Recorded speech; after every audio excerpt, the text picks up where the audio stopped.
Tematiche calde, opinioni divergenti tra i consiglieri comunali ospiti di Friuli in diretta, a cominciare dalla stretta sulla sicurezza.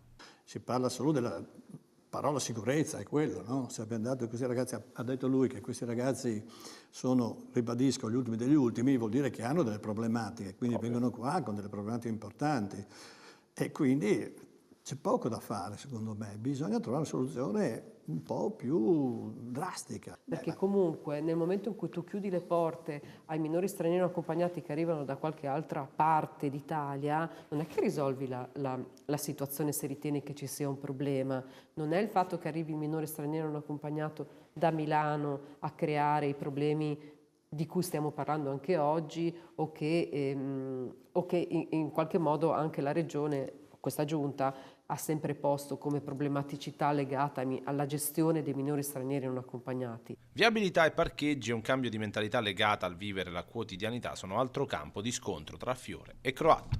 Il danno che viene fatto, che ci sarà se vengono fatti, perché voi potete farli se volete, perché non c'è altra scelta, a voi non cambiano niente, siamo a noi commercio che ci pesa sempre. Sai benissimo che ne abbiamo già discusso in fase di bilancio, la direzione rispetto ai parcheggi è l'ampliamento del Moretti, e ammodernare e quindi ristrutturare il Venerio per le infiltrazioni che ci sono, recuperare i posti che al momento non vengono usati e già lì si recuperano tot posti. Pochi. In via Ciro di Pespi a Cossignacco Ma avete tolto Piazza Garibaldi, non puoi, vengono presi per quelli. Piazza Garibaldi, hanno aggiunti per quelli, perché se non l'avrebbero mai fatto. Piazza Garibaldi in questo momento la scuola è così felice e i ragazzi sono così felici di non avere più le macchine che, come è scritto anche oggi sul Messaggero Veneto, da lì non si torna indietro.